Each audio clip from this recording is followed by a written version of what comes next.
ഇന്ന് കുറച്ച് അച്ചാറുണ്ടാക്കാമെന്ന് വിചാരിച്ച്. മാങ്ങ ഇഞ്ചിയാണ് അച്ചാറിടുന്നത്. അപ്പോഴാണ് എനിക്ക് പണ്ടത്തെ ഒരു കഥ ഓർമ്മ വന്നത്. ഒരു വരരുചി എന്ന് പറഞ്ഞ ബ്രാഹ്മണൻ പണ്ട് കാലത്തൊക്കെ ബ്രാഹ്മണ വീടുകളിൽ ഭിക്ഷ യാചിച്ച് പോകുമായിരുന്നു.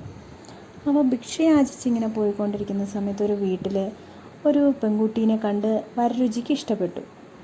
വരരുചി ഈ പെൺകുട്ടീനെ ഒന്ന് പരീക്ഷിക്കാം എന്നുള്ള രീതിയിൽ വരരുചി പറഞ്ഞു, എനിക്കിന്ന് ഇവിടെ നിന്ന് ആയിക്കോട്ടെ ഭക്ഷണം, എനിക്ക് 1000 കറികൾ വേണം ഭക്ഷണത്തിൻ്റെ കൂടെയെന്ന്. അപ്പം വീട്ടുകാരും അമ്മയും എല്ലാം ഭയങ്കര പരിഭ്രാന്തിയിലായി. എന്ത് ചെയ്യും ഇപ്പം? 1000 കറികളൊക്കെ എങ്ങനെ ഉണ്ടാക്കാനാണ്? നിമിഷ നേരം കൊണ്ട് ഇപ്പം തന്നെ ഉച്ചയാവാറായി. ഇനി എന്ത് ചെയ്യും എന്നാലോചിച്ചിരിക്കുമ്പോൾ പെൺകുട്ടി എന്ത് ചെയ്തു?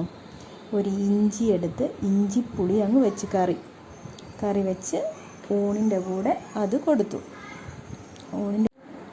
അങ്ങനെ വരരുചിക്ക് ഇത് വളരെ ഇഷ്ടപ്പെടുകയും അങ്ങനെ വരരുചി പറഞ്ഞു, ഇത് 1000 കറികൾക്ക് തുല്യമാണ് ഇഞ്ചിക്കറി എന്ന് പറയുകയും ചെയ്തു.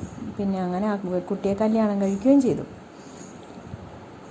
ഇത് ഇഞ്ചിപ്പുളിയൊന്നും അല്ല കേട്ടോ, ഇത് മാങ്ങ ഇഞ്ചി അച്ചാറിട്ടതാണ്. മാങ്ങ ഇഞ്ചി ദഹന സംബന്ധമായ അസുഖങ്ങൾക്കൊക്കെ വളരെ നല്ലതാണ്. അതുപോലെ തന്നെ രോഗപ്രതിരോധ ശേഷി ഉണ്ടാകും. പിന്നെ ചർമ്മ രോഗങ്ങൾക്കും നല്ലതാണ്. Okay guys, by.